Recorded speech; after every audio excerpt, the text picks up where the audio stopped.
Jadi luar biasa tadi saya ngamatinya, Bu. Terima kasih, Pak. Kegiatan pembelajarannya menarik. Bahkan ada satu sisi yang di kelas sebelahnya sudah ya cukup lumayan buat suara gaduhnya, tapi di kelas Ibu justru semangatnya jadi kayak musik rockernya terpadu. Apalagi sistem gendernya kentara sekali, Bu ya. Jadi yang perempuan pun, yang wanita benar-benar menampilkan juga kreativitas mereka. Kemudian yang pria juga, jadi benar-benar hidup suasananya. Ya. Kalau menurut Ibu nih, kegiatan yang Ibu lakukan tadi seberapa berhasilnya? Sudah lumayan berhasil, Pak. Cuman memang tadi kan kita di situ tadi keaktifan keaktifan siswanya. Ya, jadi masih ada 1-2 orang siswa yang Terima kasih, Bu. Lanjut. 1-2 orang Beliau hanya yang- penyemangat. yang belum aktif, yang belum terlalu aktif.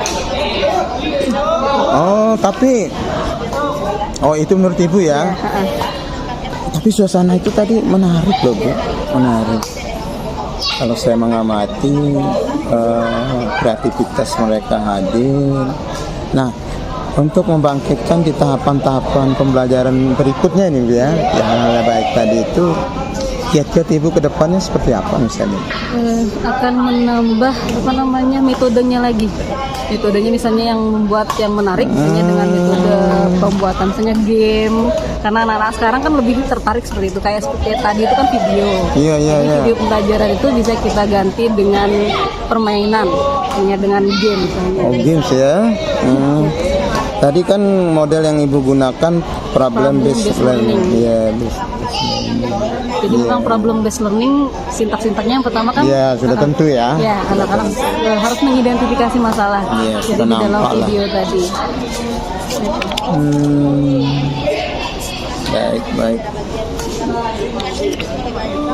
Jadi saya sudah melihat beberapa. Saya ini kan namanya kita belajar, Bu ya. Saya banyak melihat yang menarik di pembelajaran yang Ibu lakukan tadi, yang mungkin bisa menjadi inspirasi juga bagi saya untuk bisa saya terapkan di kelas saya, dan juga mungkin bisa kita berbagi dengan guru-guru lainnya. Untuk membangun proses seperti tadi, Ibu biasanya melakukan apa sebelumnya, Bu? Yang pertama itu seperti yang saya lakukan tadi itu dengan teknik stop, ya. Oh, Untuk membangkitkan fokus iya. agar anak-anak itu fokus. Ya. Jadi ketika yang awalnya sudah fokus, kemudian ketika misalnya di inti pembelajarannya mulai kurang fokus lagi, kita tingkatkan semangatnya dengan ice breaking.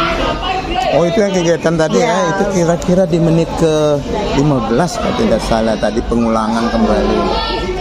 Oh, jadi sejauh ini di dalam penerapan yang Ibu lakukan di kelas, Ibu berkeyakinan penuh bahwa ice breaking maupun teknik stop itu berhasil meningkatkan pola belajar siswanya.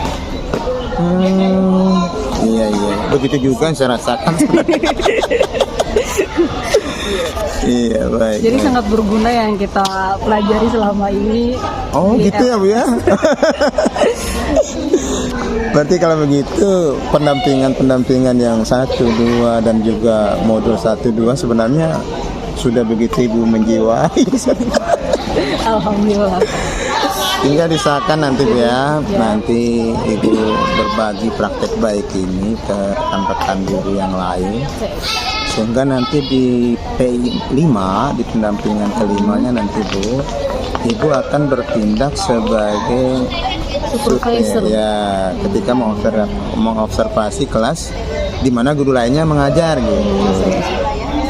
Nah, sebagai pedoman nantinya, pedoman observasi yang Ibu lakukan, Ibu tetap berpedoman pada pedoman observasi di aksi nyata modul 2.3. Gitu ya. Jadi Ibu nanti mempersiapkan, dibantu rekan gurunya nanti dalam membuat RPP-nya.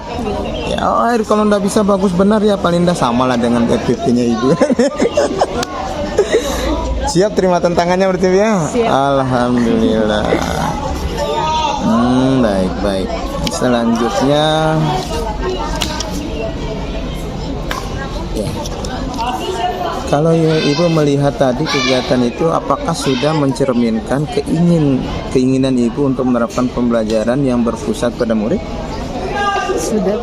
Oh iya, sama berarti. Malah saya ini merasa kayaknya semua empat. Baik, kita coba nih ya, saya lihat di pedoman observasinya.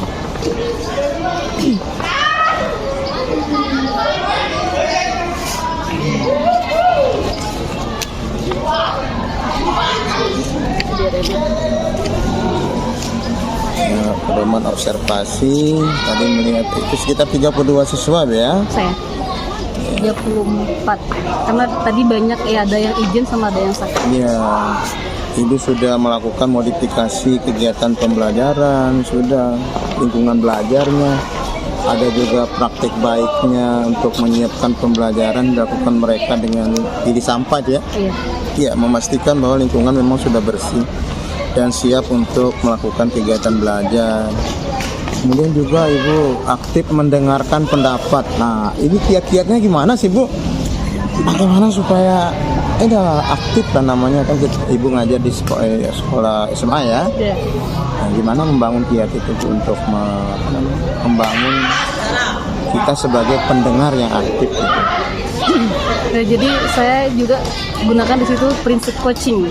Oh iya. Ya, jadi dari pembelajaran coaching itu saya terapkan juga di sekolah. Jadi kita harus mendengarkan apa misalnya pendapat dari siswa itu, supaya siswa juga merasa diri diperhatikan gitu. Ya, jadi semua masalah-masalah yang ada di diri siswa itu siswa dengan sendirinya akan keluar sendiri. Kalau kita menjadi pendengar yang baik. Jadi di situ saya menggunakan prinsip coaching. Berarti hasil pretest dan posttestnya terjawab ketika prakteknya. Saya justru berpikir kemarin, gimana belajarnya Bu Nurul ini kok bisa di pretest dan posttestnya nilainya ya bagus lah, lumayan. Kok ternyata lebih terjawab ketika saya mau observasi kelasnya tadi, gimana siswanya bisa lah suasana gaduh ditimpali di sebelahnya, tetapi siswa tetap aktif belajar, artinya tidak terpengaruh mereka. Bahkan boleh saya ngambil kesimpulan benar-benar tidak terpengaruh, mereka sibuk dengan kegiatan mereka sendiri gitu. Ya, terima kasih Bu Nurul. Bu Nurul sudah memberikan suatu pelajaran yang berharga bagi saya hari ini. Dan mohon izin Bu Nurul, mungkin nanti saya bisa berbagi dari rekaman-rekaman yang ada di kegiatan itu, di samping di LMS juga mungkin pada guru-guru yang lain di tempat saya. Bisa Bu ya? Terima kasih Bu Nurul. Ya, gitu aja Bu. Alhamdulillah.